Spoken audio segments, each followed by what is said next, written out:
नमस्कार, मैं दीपक कुमार आपका साहित्य आराध्या शिक्षार्थी में सहृदय अभिवादन करता हूँ।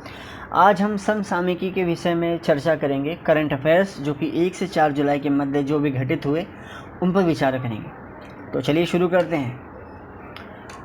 पहला जो प्रश्न है वह ये कि विश्व खेल पत्रकार दिवस की डैश को मनाया जाता है। तो आपको बताना है कि विश्व खेल पत्रकार दिवस किस दिन मनाया जाता है।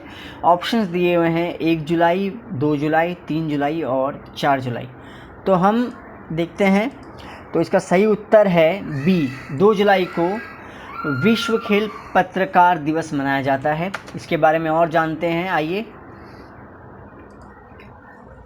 इस दिन का उद्देश्य खेल पत्रकारों के काम को स्वीकार करना और उन्हें अपने काम में बेहतर करने के लिए प्रोत्साहित करना है। तो हम इसका जब मेन काम देखेंगे तो इसका मेन काम है कि हम उनके काम को स्वीकार करें, और उनको बेहतर, जो वो काम कर रहे हैं उनको बेहतर करने के लिए प्रोत्साहित करें। हमें उन्हें करना ही चाहिए।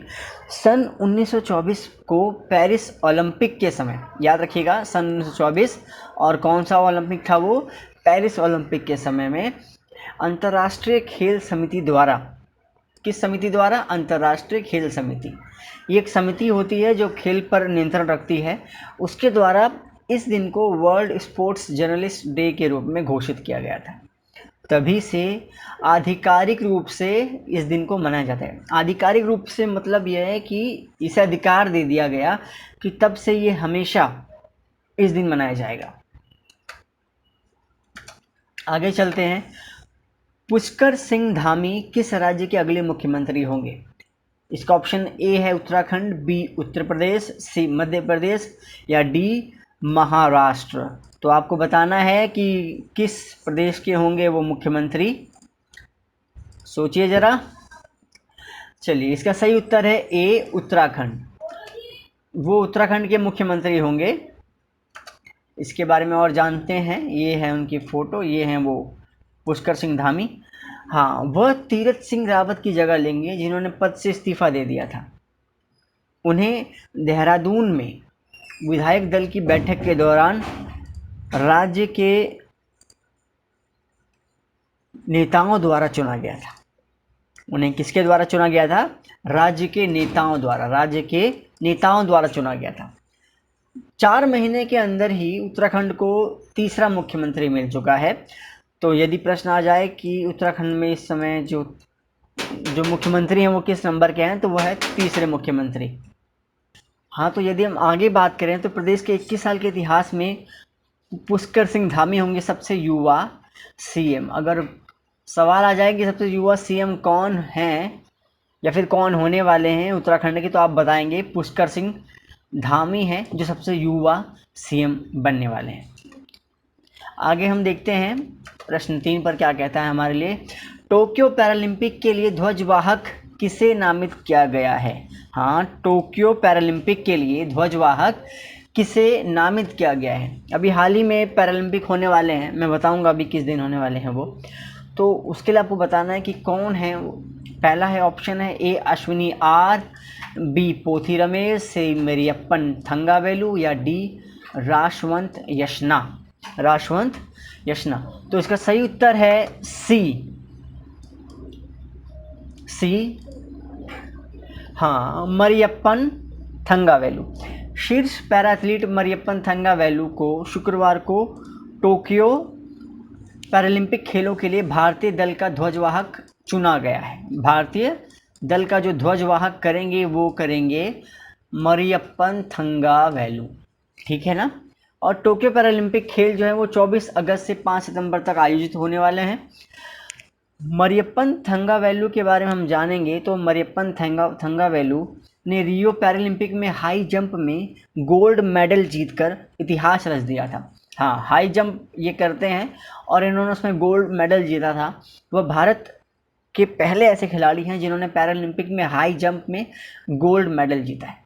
भारत के पहले, याद रखिएगा कि वह भारत के पहले ऐसे खिलाड़ी हैं, फर्स्ट प्लेयर जिन्होंने पैरालंपिक में हाई जंप में गोल्ड मेडल जीता है। उनसे पहले यदि हम बात करें तो उनसे पहले मुरलीकांत पेटक मुरलीकांत पेटक ने साल 1972 में स्विमिंग में तो वहीं देवेंद्र झांझड़िया ने 2004 एथेंस में जेवलिन थ्रो में गोल्ड जीता था। उसके बाद अब इनका हाल फिलहाल में सबसे नया नाम सामने आ चुका है, मरियप्पन थंगावेलु। आगे चलते हैं। तो अंतर्राष्ट्रीय सहकारिता दिवस डैश को मनाया जाता है। आपको बताना है कि अंतर्राष्ट्रीय सहकारिता दिवस किस दिन मनाया जाता है। आपके ऑप्शंस दिए हुए हैं, जुलाई 1, जुलाई 2, जुलाई 3, जुलाई 4। तो आपको सही उत्तर बताना है। इसका उत्तर है सी, जुलाई 3। इसके बारे में जानते हैं हम। वर्ष 2021 में 3 जुलाई को अंतर्राष्ट्रीय सहकारिता दिवस मनाया जाता है, जिसमें जलवायु परिवर्तन का मुकाबला करने में सहकारिता के योगदान पर ध्यान केंद्रित किया गया। हाँ, तो इस दिन मनाया जाता है अंतर्राष्ट्रीय सहकारिता दिवस, जिसके बारे में हम जान ही लिए हैं कि हमें 3 जुलाई को। आगे चलते हैं। किस राज्य के मुख्यमंत्री ने YSR बीमा योजना शुरू किया है? हाँ, तो आपको बताना है कि किस राज्य के मुख्यमंत्री ने YSR बीमा योजना शुरू की है। ऑप्शन ए है Kerala, Telangana, Tamil Nadu, Andhra Pradesh. Which state CM has launched YSR Bima scheme? Kerala, Telangana, Tamil Nadu, Andhra Pradesh. और आपका सही उत्तर क्या है? सही उत्तर है डी, आंध्र प्रदेश। आंध्र प्रदेश के CM ने ये योजना लागू की है।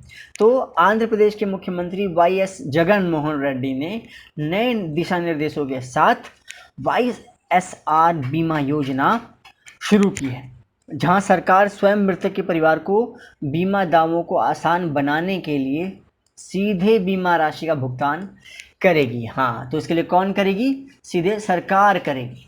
पहले क्या होता था कि बीमा जो कंपनी होती थी वो करती थी, परंतु इससे आसान बनाने के लिए सरकार स्वयं जो है वो मृतक के परिवार को बीमा दावों से निदान दिलाएगी, उनका भुगतान करेगी। बहुत बढ़िया काम किया है। आगे चलते हैं। किस बैंक ने डॉक्टरों के लिए बैंकिंग समाधान सैल्यूट डॉक्टर्स लॉन्च किया है? Axis, SBI, HDFC, ICICI। Which bank has launch salute doctors banking solution for doctors? आपको बताना है कि किसने लॉन्च किया है। एक्सिस ने, SBI ने, HDFC ने, ICICI ने। तो इसका सही उत्तर है क्या? इसका सही उत्तर है डी, ICICI ने ये लागू किया है सैल्यूट डॉक्टर। इसका सही उत्तर है ICICI सैल्यूट डॉक्टर्स। इसकी व्याख्या हम ध्यान देते हैं। सैल्यूट डॉक्टर्स के नाम से यह समाधान हर डॉक्टर के लिए अनुकूलित बैंकिंग के साथ साथ मूल्यवर्धित सेवाएं प्रदान करता है। क्या प्रदान करता है? यह अनुकूलित बैंकिंग तो प्रदान करता ही है, साथ में मूल्यवर्धित सेवाएं भी प्रदान करता है, जिसमें एक मेडिकल छात्र से लेकर एक वरिष्ठ चिकित्सा सलाहकार तक। और इसमें अस्पताल या क्लिनिक, याद रखिएगा, चाहे वो अस्पताल हो चाहे वो छोटा सा क्लिनिक क्यों ना करते हो, उनके मालिक इसमें शामिल हैं। तो ये क्या है? ICICI। आगे बढ़ते हैं अगले प्रश्न की तरफ। किस बैंक ने सलाम दिल से पहल शुरू की है? ऑप्शन ए है एक्सिस, SBI, HDFC, ICICI। आपको बताना है विच बैंक हैज लॉन्च्ड सलाम दिल से initiative? Axis, SBI, HDFC, ICICI। इसका सही उत्तर है सी, HDFC। इसके बारे में जानते हैं। HDFC बैंक ने देश भर के डॉक्टरों को श्रद्धांजलि देने के लिए महामारी के दौरान डॉक्टरों की अथक सेवा के लिए उनका आभार व्यक्त करने के लिए सलाम दिल से पहल शुरू की है। इसको और थोड़ा ध्यान से हम समझने की कोशिश करते हैं कि देश भर के जो डॉक्टर हैं ना, उन्हें श्रद्धांजलि देने के लिए, किस लिए श्रद्धांजलि? जिनकी महामारी के दौरान जिन्होंने सेवा किया है ना, इस समय हमारे पास कोरोना चल रहा है, तो जिन्होंने इस समय अथक सेवा की है, उनका आभार व्यक्त करने के लिए सलाम दिल से ये पहल शुरू की है HDFC बैंक ने। अगला प्रश्न है, इतिहास में सबसे कम उम्र के शतरंज ग्रैंड मास्टर कौन बने? वाह, इतिहास में सबसे कम उम्र के शतरंज ग्रैंड मास्टर। इसका ऑप्शन है बी। कौन है? बी है अभिमन्यु मिश्रा। अभिमन्यु मिश्रा जो हैं वो हाल फिलहाल में सबसे कम उम्र के ग्रैंड मास्टर शतरंज के बने हैं। इनके बारे में जानते हैं हम, ये उनकी फ़ोटो और ये उनके बारे में। भारतीय मूल के 12 वर्षीय अभिमन्यु, इनकी उम्र मात्र 12 वर्ष है और ये 30 जून 2021 को शतरंज में सबसे कम उम्र के ग्रैंड मास्टर बने। आगे चलते हैं। 9वां प्रश्न क्या देता है हमें, भारत में राष्ट्रीय चिकित्सक दिवस कब है या कब मनाया जाता है? ऑप्शन है ए 1 जुलाई, बी 3 जुलाई, सी 4 या डी 5। तो इसका सही उत्तर क्या है? इसका सही उत्तर है ए 1 जुलाई। जी हाँ, जुलाई मंथ के शुरू में जो राष्ट्रीय चिकित्सक दिवस है उसे मनाया जाता है और इसके बारे में हम और जानते हैं। इस दिन का उद्देश्य उन डॉक्टरों के प्रति आभार व्यक्त करना है जिन्होंने निस्वार्थ रूप से लोगों की ज़रूरत के समय में मदद की है और अपने रोगियों के स्वास्थ्य के लिए अथक प्रयास किया है। हाँ, तो ये वो है, उनको आभार व्यक्त करना है जिन्होंने निस्वार्थ रूप से लोगों की सेवा की है और काम किया है। अगला प्रश्न आता है, विवेक राम चौधरी को डैश वाइस चीफ नामित किया जाएगा? किसका? IFS, IAF, IPS या IAF? माफ़ कीजिएगा, ये IAF 2 बार आ चुका है, तो आपको ये बताना है कि किस विवेक राम चौधरी को किसके लिए नामित किया जाएगा। तो इसका सही उत्तर देखते हैं। इसका सही उत्तर है डी IAF। क्या उत्तर है इसका? डी IAF के लिए इनको नियुक्त किया जाएगा। इसकी व्याख्या में देख लेते हैं हम।